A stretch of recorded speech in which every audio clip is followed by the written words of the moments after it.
네, 그럼 지금부터는 오늘 정부 발표 내용 정철진 경제평론가와 조금 더 자세히 분석해 보겠습니다. 어서 오십시오. 네, 안녕하십니까. 예. 네.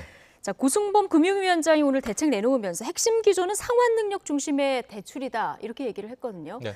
그러니까 갚을 수 있는 만큼 대출해주고 처음부터 조금씩 나눠 갚도록 하겠다 이런 취지를 이제 유지하겠다 이런 입장이라고 보면 되겠죠. 그렇습니다. 큰 틀에서 이어져왔던 가계부채 총량 제한도 이제 계속되는 거고요. 예. 여기에 하나 더 붙은 게 방금 말씀하신 그 기조입니다.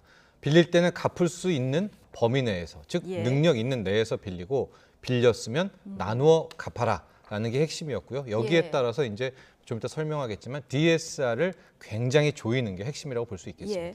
지금 말씀하신 내용들 이제 하나씩 좀 뜯어보겠습니다. 네. 먼저 개인별 총부채 원리금 상환 비율 DSR이라고 하는데 네.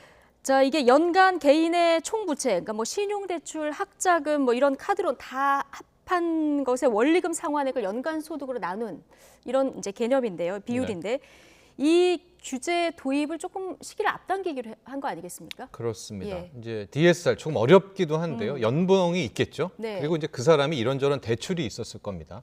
주택담보대출 같은 경우에는 만약에 원리금으로 갚아야 되는 것들이 있겠죠. 뭐 금리라든가 만기. 네. 그러나 뭐 마이너스 통장, 신용대출이라든가 이런 것들은 그렇죠. 해당 금리 평균 만기라는 개념을 적용을 해서 다 원리금으로 환산을 하는 겁니다. 예. 그래서 이 비율이 자신의 소득 대비 40%가 넘지 못하게 하는 것, 1금융권 기준입니다. 이게 1금융권. 예, 이게 핵심인데요. 거기에 로드맵이 있었습니다. 네. 당초에 지금 화면이 나오고 있는데 올 7월부터 해서는 이제 규제 지역에 6억 원 이상 초과주택을 돈 빌려서 산 사람, 또 예. 신용대출이 1억 원 초과된 사람은 바로 DSR 40%가 적용이 된 거고요. 그리고 원래 이제 2단계가 내년 여름, 내년 네. 7월이었었는데 1월로 이제 앞당겼습니다. 그러니까 내년 1월부터는 어떻게 되느냐?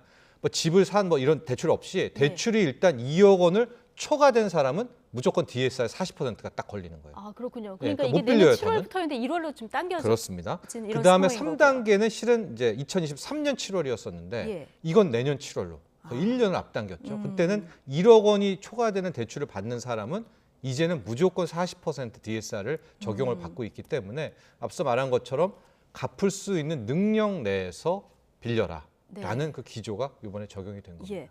그만큼 가계대출 급증이 시급히 해결해야 될 과제다. 정부가 이렇게 보고 있는 것 같은데요. 그렇습니다.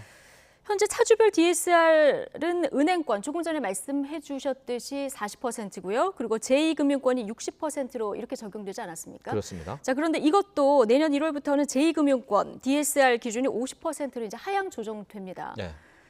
자, 이게 1금융권에서 대출받기 힘들면 2금융권으로 보통 가게 될 텐데 이 풍선 효과를 좀 막겠다 이런 취지라고 봐야 될까요? 그렇습니다. 또 고심도 있었을 겁니다. 예. 우리가 1금융권, 2금융권 할 때 이 금융권이 상대적으로 대출 이자율이 높죠. 네. 그럼에도 불구하고 신용이 낮은 분들, 또 1금융권에서 대출을 받을 수 없는 분들은 그냥 울며 겨자 먹기로 2금융권으로 가야 됩니다. 그래서 이게 얼핏 생각하면은 아니 이 금융권을 더 줘야 되지라고 하겠지만 예. 실은 이 금융권이 당초의 DSR 기준이 60%로 좀 더 융통성을 뒀습니다. 예. 그런데 좀 생각을 해보니까 1금융권을 이렇게 조이면 1금융권에서 대출 수요가 2금융권으로 가는 풍선 효과가 나올 것 예. 아니겠습니까? 그래서 어쨌든 고민 끝에 많이는 못 줄이지만 60%에서 10%포인트, 즉 50%는 줄여서 역시 제2금융권에 대해서도 풍선 효과 억제 방침 차원에서 DSR을 함께 조이는 것이 이번에 발표가 그러니까 됐습니다. 40과 60 사이에서 50% 어떻게 보면 절충안이 나온 건데요. 그렇습니다.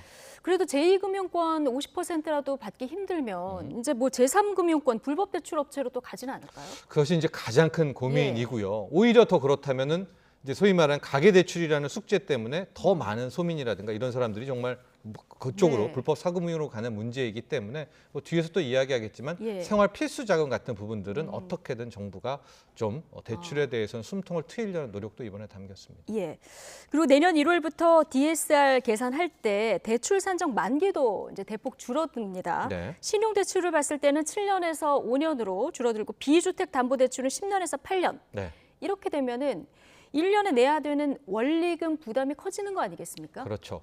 이게 약간 어렵다 생각하지 마시고 예. 조금만 더 생각하시면 될 텐데요. 네. 이제 우리가 보통 주택담보대출을 받을 때는 금리 뭐 얼마에 뭐 만기 몇 년, 그래서 예. 원리금 뭐 이렇게 딱 떨어지지 않습니까? 그러나 그거 외에 뭐 신용대출을 받았다라든가 뭐 마이너스 통장을 받았다라든가 주택담보대출 외에 비주택담보대출 같은 경우에 일단은 뭐 이자만 내는 사람도 있겠고 가지각색 아닙니까? 그래서 이런 것들은 원리금으로 다 환산을 해줍니다. 그때 적용되는 걸 우리가 평균 만기 개념이라고 하는데 예. 당초에 신용대출은 만약에 2천만 원 빌렸으면 혹은 5천만 원 빌렸으면 그걸 7년 내에 갚는 조건으로 소위 말하는 원리금 계산을 했는데요. 네. 이 평균 만기를 2년을 줄였어요. 예. 그래서 5년을 줄인 겁니다. 네. 그렇게 될 경우에는 어떻습니까? 신용대출을 받은 사람이 매달 갚아야 할 원리금은 늘어나는 거죠. 늘어날 수밖에 없겠죠. 예. 그러면 이제 DSR의 40%에 더 빨리 도달하게 되겠고 대출 한도가 줄어들게 거죠? 되겠고 이 효과입니다. 그래서 예. 이번에도 DSR의 그 로드맵, 타임 예. 스케줄도 앞당겼지만 네. 저 평균 만기, 특히 이제 신용대출 같은 경우에는 5년으로 줄였다라는 것들이 가장 예. 좀 눈에 확 들어오는 특징이었습니다. 그렇군요. 자, 지금 굉장히 쉽게 설명을 해주셨는데 이걸 실례를 들어서 한번 좀 짚어주실까요? 그럴게요. 네. 예. 연봉 6천만 원입니다. 하고 이분 같은 경우에는 이미 마통, 신용대출 마이너스 통장 5천을 쓰고 예. 있는 분입니다. 이분이 이제 서울에서 8억 대출을 이제 8억 원짜리 아파트를 대출을 받아서 살려고 합니다. 이분 같은 경우에 이제 바로 올해 7월부터 규제 지역 40%가 적용이 되고 있기 때문에 DSR의 40%를 맞게 되는데요. 앞서 말한 것처럼 마이너스 통장 5천만 원이 있었기 때문에 저분이 신용대출 이자로 계산할 때 현재는 앞서 말한 7년에 갚아라라고 했기 때문에 이자가 900만 원 아니겠습니까?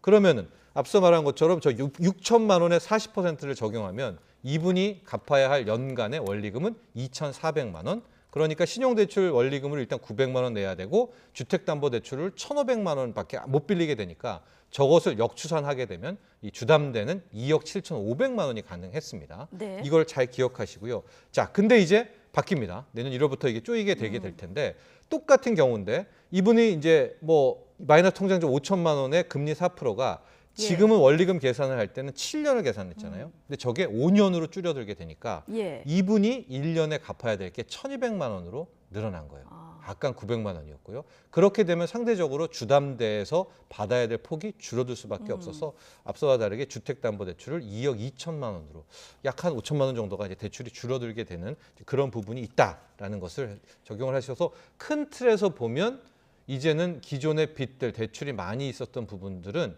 네. 주담대도 그렇고 추가 대출을 받았을 때 한도가 급격히 줄어들게 되게 됩니다. 예. 자, 한도가 줄어드는 이 실례를 들어서 설명해 주셨고요. 자세한 거는 개인 연봉도 다르고 또 신용 상황도 다르기 때문에 저 대출을 그렇죠. 받으실 뭐 분들은 이제 연봉이 뭐 3억, 4억 되는 분들은 네. 실은 상대적으로 더 융통성이 많겠죠. 그렇겠죠. 네. 예.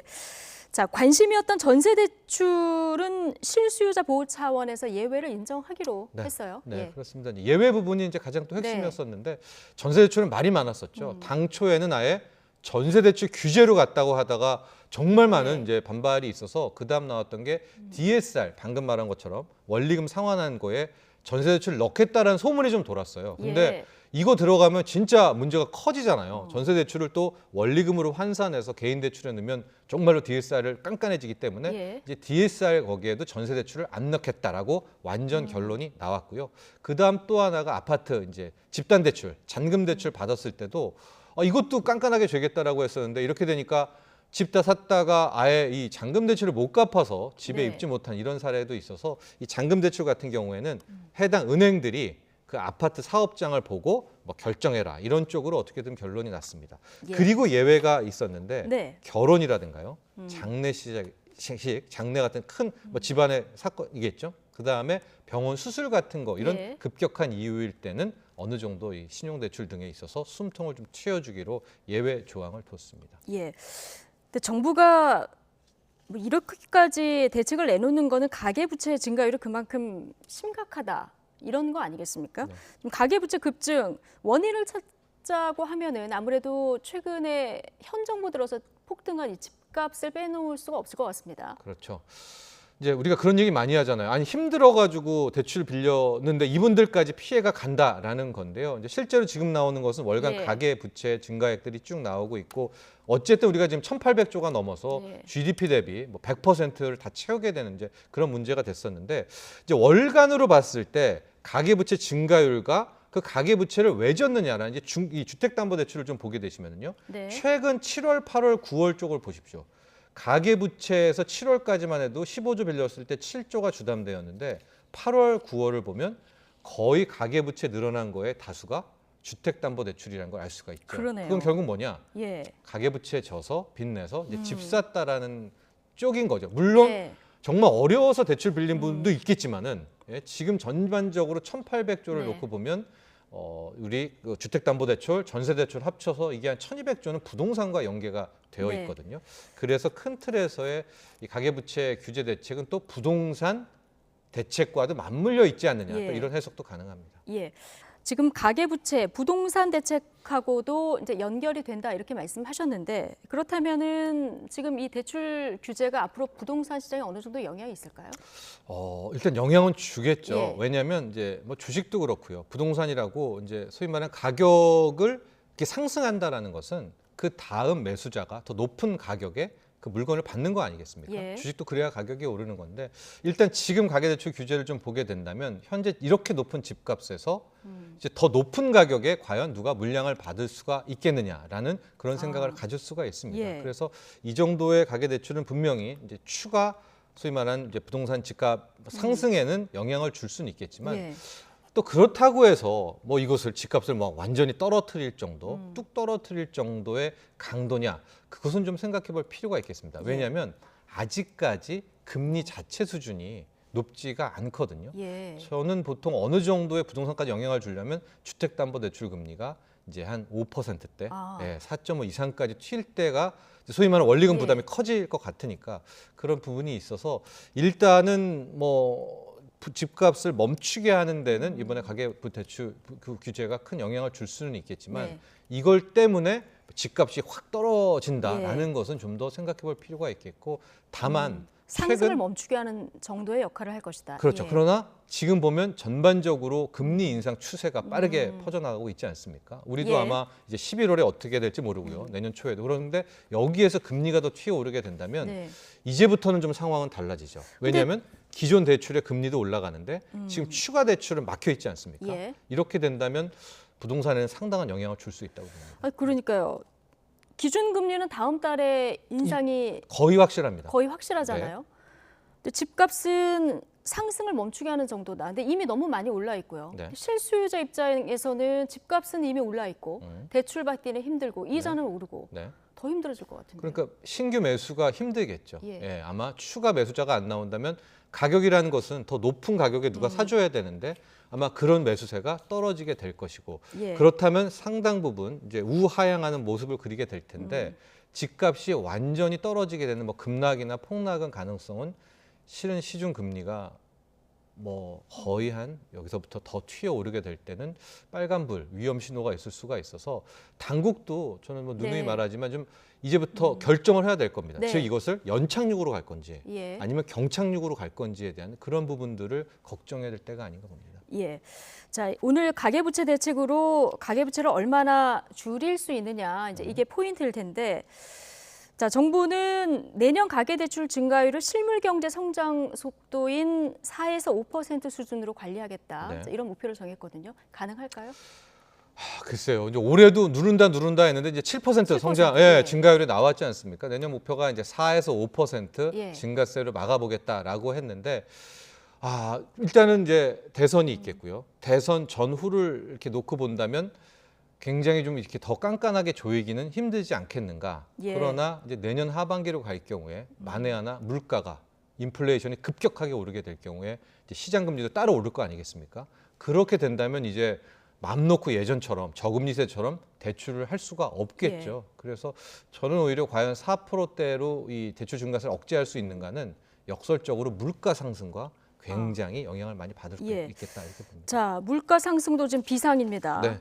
특히 요즘에 기름 넣으러 가시는 분들 가슴이 조마조마하다 이런 얘기를 많이 하셨는데 정부가 오늘 휘발유 경유 LPG 유류세를 20% 한시적으로 인하하기로 했는데 20% 역대 뭐 최고폭입니다. 역대 최고폭이죠. 예, 저도 15%를 전망했는데 네. 오늘 좀 나온 걸 보고 깜짝 놀란 것이 그만큼 지금 소비자 물가의 급등을 우려한다는 것을 우리가 이 역설적으로 해석할 수가 있는데요. 예. 과거에 뭐 힘들었던 때 IMF 때는 5% 정도 깎아줬고요. 2008년 세계 금융위기 때도 10%, 2018년에도 한 15%였는데 요번에는 6개월간, 즉 예. 내년 4월 말까지 20% 폭의 유류세를 인하를 하게 됩니다.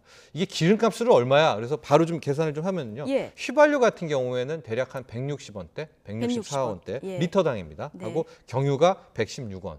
음. LPG가 한 40원대 인하되는 효과가 있어서 이게 이제 개인에 따라 다른데 한 하루에 한 40km 나는 뭐 왕복으로 예. 출퇴근한다라고 할 경우에는 한 월 2만 원 조금 넘는 어떤 이제 경감 효과가 있는데요. 네. 이게 개인의 부담도 덜어주는 것도 있지만 지금 물가가 소비자 물가에서 이 기름값이 차지하는 비중이 굉장히 높지 않습니까? 예. 그래서 유류세 인하를 통해서 어쨌든 소비 여력도 키우고 튀어오르고 있는 소비자 물가도 좀 떨어뜨리는 좀 두 마리의 토끼를 잡으려고 하는 노력이 보여지고 있고 네. 왜 이렇게 20%까지 유류세 인하를 했는가? 아직 확실하진 않지만요. 이제 예. 11월 초에 10월에 소비자 물가 상승률이 발표될 텐데 네. 저는 한 3% 위로 튀어오를 것 같거든요. 이게 그럼 거의 십몇 년 물가가? 만에 예. 물가 3%를 보게 되는 겁니다. 아. 아마 그런 것들을 좀 미리 기재부가 좀 파악하고 있지 않았는가? 그래서 좀 선제적 대응을 한 것으로 보여집니다. 물가 12월에 발표되는 물가 예상치가 11월 초죠. 네. 11월 예, 11월 초에 이 심상치 않을 것으로 예상되기 때문에 오늘 20%나 네. 이렇게 내린 결정을 했다. 예. 근데 실제 소비자 가격에 유류세 인하분이 반영되기까지는 시간이 좀 걸리잖아요. 그렇죠. 이건 왜 그렇습니까? 이게 이제 아주 쉽게 말하면 공장, 그러니까 정유 공장에서 나올 때 거기에서 예. 유류세 인하가 들어가게 되는데 지금 일반 주유소에 있는 기름들은 적어도 뭐 2주 전에 다 출고됐던 건 아니겠습니까? 네. 그러니까 이것이 다 소진되고 나오는 물량분에 의해서 유류세 인하 가격이 적용되고 있기 때문에 실제 유류세 인하가 이제 발표되고 우리가 체감할 때까지는 리터당 한 휘발유 기준으로 160원이 떨어진 가격은 한 2주 적어도 2주 후에야 좀 체감할 수 있지 예. 않을까 이렇게 봅니다. 알겠습니다. 물가도 비상이고 가계 부채도 맞습니다. 비상이고 오늘 정부가 대책을 내놨는데요. 그 효과까지 좀 꼼꼼히 따져봤습니다. 경제평론가 정철진 씨와 같이 했습니다. 고맙습니다.